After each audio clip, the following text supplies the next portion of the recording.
Hello दोस्तों, आप सभी का स्वागत है। दोस्तों, आज के उपदेश के माध्यम से मैं आपको उन 7 गलतियों के बारे में बताने जा रहा हूं जो गौतम बुद्ध अक्सर अपने शिष्यों और सांसारिक लोगों को कभी न करने की सलाह देते थे। दोस्तों, अगर आप अपने जीवन में खुश रहना चाहते हैं तो आज से ही ये 7 गलतियां करना बंद कर दीजिए। तो आइए बिना समय बर्बाद किए जानते हैं उन 7 गलतियों के बारे में जो व्यक्ति का जीवन बर्बाद कर देती है। नंबर 1, किसी को जबरदस्ती सलाह देना।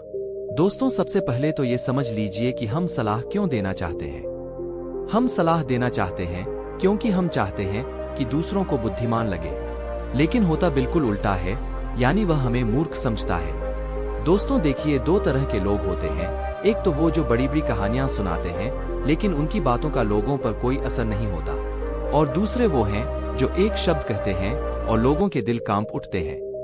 इसलिए ऐसा इंसान बनो जिसकी हर बात की वैल्यू हो।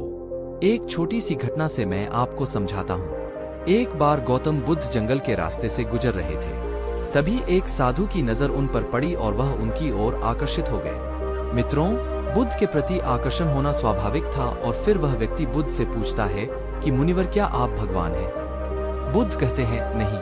तब भिक्षु पूछता है, तो फिर क्या आप सचमुच भगवान हैं? बुद्ध कहते हैं नहीं। बुद्ध तब कहते हैं कि मैं भी तुम्हारी तरह एक आदमी हूँ, सिर्फ इतना अंतर है कि मैं जाग रहा हूँ और तुम अभी सो रहे हो। तब भिक्षु बुद्ध कहता है कि तुम्हारे चेहरे की चमक देखकर लगता है कि तुम एक आदर्श व्यक्ति हो। वह एक आदमी है। मैं यह जानना चाहता हूँ कि आपके गुरु कौन हैं और किसके मार्गदर्शन ने आपको एक आदर्श मनुष्य बनाया। बुद्ध कहते हैं कि शुरू में मेरे कई गुरु थे, लेकिन मैं आत्मज्ञान के इस पथ पर अकेला ही चला और मैंने सैकड़ों गलतियां की। उसके बाद मुझे स्वयं ही आत्मज्ञान प्राप्त हुआ। यह सुनकर भिक्षु क्रोधित हो गया और बुद्ध से बोला, जाओ, मैंने तुम्हारे जैसे बहुत से पाखंडी देखे हैं, तुम गुरु का सम्मान लूट रहे हो।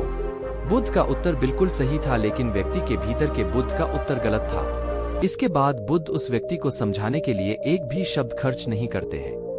बाद में उन्हें इस बारे में पता चलता है, लेकिन उस समय बुद्ध अपनी ऊर्जा और समय बर्बाद नहीं करते। सूत्र यह है कि सलाह या ज्ञान केवल उन लोगों को दें जिन्हें इसकी आवश्यकता है। नंबर 2, अपने आप को किसी वस्तु, व्यक्ति या परिस्थिति से बांधना। दोस्तों, ये जिंदगी 2 रास्तों पर आधारित है। पहले आप प्रगति करोगे और फिर विनाश की ओर जाओगे। तो एक बात तो तय है कि अगर आप अभी प्रगति नहीं कर रहे हैं तो आप हर पल विनाश की ओर बढ़ रहे हैं। ये बात भले ही आप जानते हो या नहीं। दोस्तों, लोग नशा इसलिए नहीं छोड़ते क्योंकि उन्हें अभी तक पता नहीं होता कि यह भविष्य में कितना विनाशकारी हो सकता है। इसलिए जो चीजें आपके भविष्य में बाधा बन रही हैं, उन्हें धीरे धीरे ही सही, आज से ही छोड़ना शुरू कर दें। फिर आपकी जिंदगी धीरे धीरे बदलने लगेगी। संख्या 3, हर किसी की सलाह को ज्यादा गंभीरता से न लें। दोस्तों, उसकी सलाह को गंभीरता से न लें जो देने लायक न हो। कैसे पता करें कि कौन योग्य है और कौन नहीं? सीधी सी बात है, अगर कोई बुजुर्ग व्यक्ति है और सभी लोग उसका सम्मान करते हैं तो सिर्फ इसलिए उसकी सलाह को कभी गंभीरता से न लें। बड़े बुजुर्ग अच्छी सलाह देते हैं, लेकिन यह हर बार सच नहीं होता। दोस्तों, अगर आप कुक बनना चाहते हैं और किसी गायक से सलाह लेते हैं तो संभव है कि गायक आपको सलाह तो दे, लेकिन आपका खाना नहीं बनेगा जो मानक आप चाहते हैं।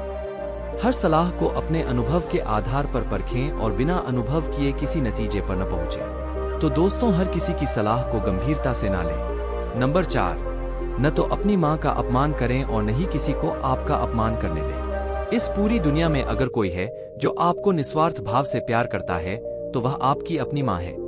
दोस्तों, गौतम बुद्ध की माता, जिनका नाम महामाया था, ने बुद्ध को जन्म देने के 7 दिन बाद अपना शरीर त्याग दिया था। उसके बाद बुद्ध की मौसी, जिनका नाम रानी प्रजापति था, ने उनका पालन पोषण किया।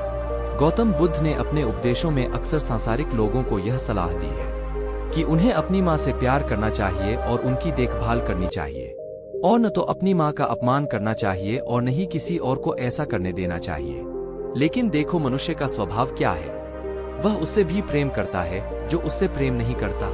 दोस्तों, जिन लोगों को लगता है कि उनके पास जीवन में कुछ बड़ा करने का कोई बड़ा कारण नहीं है, तो आइए आज मैं आपको एक बड़ा कारण बताता हूँ। अपनी माँ के लिए कुछ अच्छा करें, उन्हें वह जीवन दें जिसकी वह हकदार है। नंबर 5, दूसरों के बारे में सोचते रहना। दोस्तों, अगर आप ध्यान से देखेंगे तो पाएंगे कि आप सारा दिन दूसरों के बारे में सोचते रहते हैं और फिर अंत में दुख ही मिलता है। इसलिए स्वार्थी बन जाएं और खुद से प्यार करें, लेकिन एक बात याद रखें कि खुद से किसी से प्यार करने या स्वार्थी होने का मतलब यह नहीं है कि आप दूसरों को नुकसान पहुंचाएं। मित्रों, बुद्ध भी स्वार्थी हो गए थे ताकि उन्हें ज्ञान प्राप्त हो सके। जब उन्हें आवश्यकता पड़ी तो उन्होंने अपने पिता, पुत्र, पत्नी या राज्य के बारे में नहीं सोचा और केवल अपने बारे में सोचा और सब कुछ छोड़कर जंगल में चले गए। इसलिए जीवन में स्वार्थी होना जरूरी है, लेकिन सही मकसद के लिए और ताकि इससे किसी को नुकसान न पहुंचे। नंबर 6, अपने आप को सबसे बुद्धिमान समझना बंद करें और सीखना बंद करें। दोस्तों, हमारे समाज में ऐसे बहुत से लोग हैं जो अपने आप को सबसे बुद्धिमान मानते हैं और हमेशा कहते हैं कि उन्हें सब कुछ आता है। ऐसे लोग कभी भी कुछ नया सीखने की कोशिश नहीं करते, जिसके कारण वे हमेशा पीछे रह जाते हैं। दोस्तों, जब हम कहते हैं कि हम सब कुछ जानते हैं, तो हम अपने हाथों से ज्ञान प्राप्त करने का दरवाजा बंद कर लेते हैं, जिससे हम पिछड़ने लगते हैं। दोस्तों, बिल गेट्स और वॉरेन बफेट आज भी दिन में ज्यादातर समय पढ़ते रहते हैं और कुछ नया सीखते रहते हैं। दोस्तों, इसलिए हमेशा कुछ नया सीखते रहिए और आगे बढ़ते रहिए। नंबर 7, अपना समय बर्बाद करना। दोस्तों, जो दिन प्रतिदिन अपना समय बर्बाद करते रहते हैं, बाद में बहुत पछताना पड़ता है, क्योंकि समय, जैसा कि हम सभी जानते हैं, कभी वापस नहीं आता। दोस्तों, हमारे पास चाहे कितना भी पैसा हो, हम उस पैसे से एक सेकंड भी समय खरीद कर वापस नहीं ला सकते। इसलिए हमारे पास जो भी समय बचा है, हमें उसका सदुपयोग करना चाहिए और कुछ ऐसा करना चाहिए जिससे लोगों और दुनिया का भला हो। दोस्तों, ये थी वो 7 गलतियां जो हमें अपने जीवन में कभी नहीं करनी चाहिए। और अगर आप भी अपने जीवन में ये 7 गलतियां कर रहे हैं, तो आपको अब से ये 7 गलतियां करना बंद कर देना चाहिए। दोस्तों, आपको यह उपदेश कैसा लगा? कृपया नीचे दिए गए कमेंट बॉक्स में कमेंट करके हमें बताएं। साथ ही अगर आपको ये प्रवचन पसंद आया और ये आपके लिए उपयोगी लगा तो इस प्रवचन को अपने दोस्तों के साथ जरूर शेयर करें। दोस्तों, हम आपसे फिर मिलेंगे ऐसी ही एक सेल्फ हेल्प सलाह के साथ। तब तक आप जहां भी रहें खुश रहें और खुशियां बांटते रहें। हमें अपना बहुमूल्य समय देने के लिए हार्दिक धन्यवाद।